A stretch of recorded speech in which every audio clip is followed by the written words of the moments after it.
Hello po mga lods, welcome back sa aming channel. Mrs. Raider po ulit. Sa mga bago pa lang po sa aming channel o napadaan lang po sa aming channel, paki-subscribe naman po ang aming subscribe button. Pag-click na rin po yung notification bell para lagi kayong updated sa mga bago naming upload ng mga videos. Pa-like na rin po kung nagustuhan nyo ang aming video for today.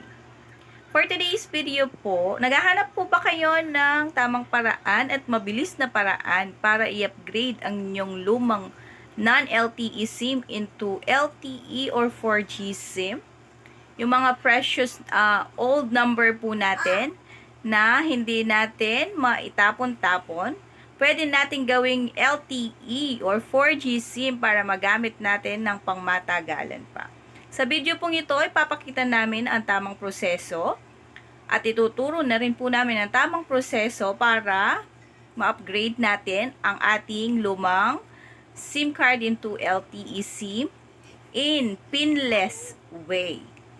So, sa lahat po ng gustong malaman, keep on watching!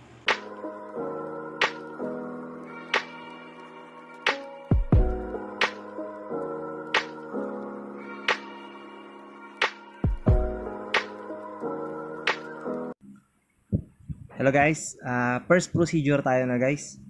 First procedure natin guys, siguraduhin natin naka-insert yung SIM natin, napapalitan natin dito sa ating phone. Kasi guys, ang process natin ngayon dito, kailangan kung anong slot ng SIM nakalagay yung old SIM natin, doon din natin ipapasok yung LTE SIM natin.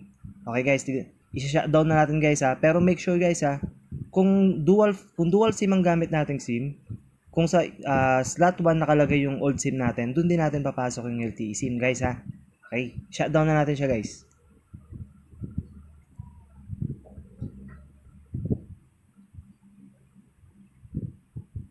Okay, hintayin natin yan.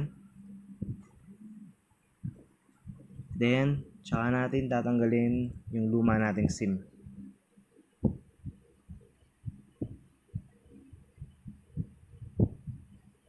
Okay, ito na siya. Tanggal na natin. Oh, may mahigpit. So guys, yung luma nating SIM na hindi naman siya luma guys, pero dahil laging nagagamit, medyo marami na rin siyang gasgas. Ayan siya guys, oh. Ating TNT SIM na marami ng gasgas. Okay.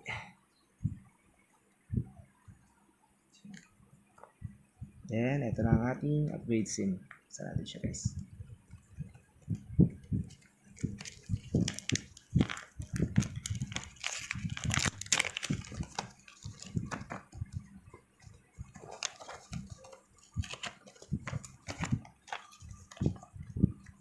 Actually guys, ito yung dati niyang instruction.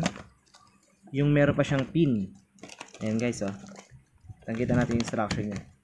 Pero guys, same pa rin Ayun yung get pin niya guys, oh. Pero hindi na to yung process niya ngayon guys, Kaya nandito tayo para i-demo ngayon kung paano yung bagong process niya.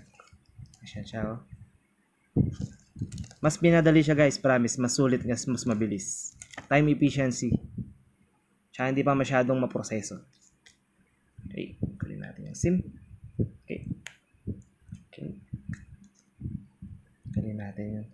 Guys, depende kung SIM kung anong cellphone yung gagamitin nyo kasi yung sa akin is micro.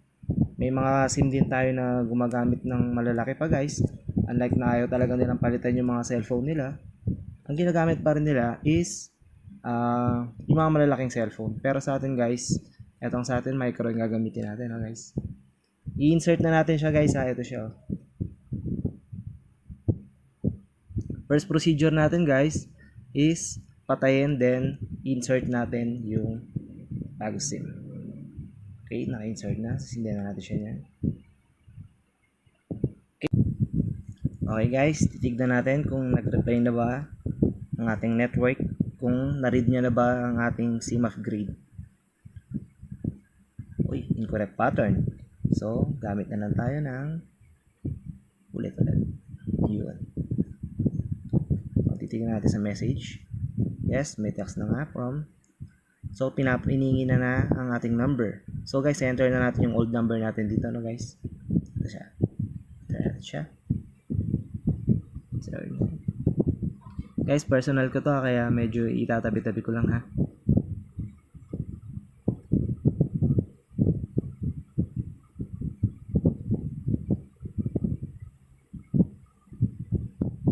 Okay, salag ko na siya. Ihintay na lang tayo ng reply from Smart.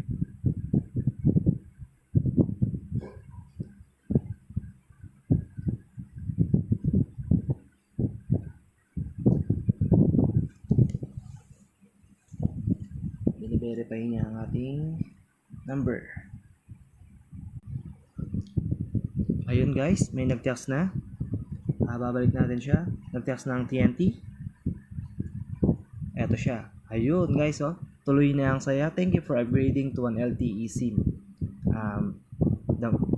Make the most of TNT fastest 4G and LTE network with our latest data offers. Dial asterisk 123 number sign.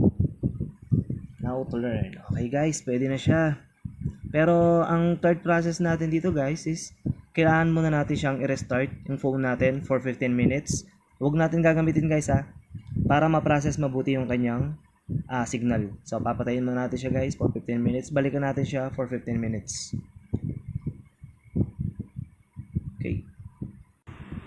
Okay guys, after natin hintayin yung 15 minutes na sinabi sa atin ng Smart, buksan na natin siya ulit ang ating phone.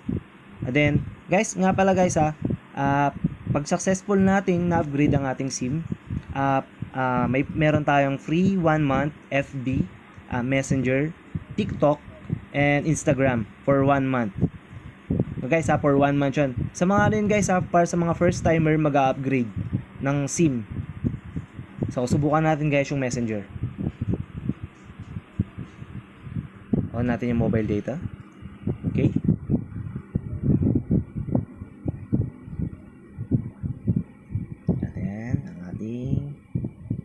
Messenger.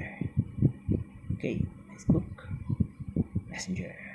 Yan siya guys, oh. Meron na siya. Siya guys, oh. Okay. Okay.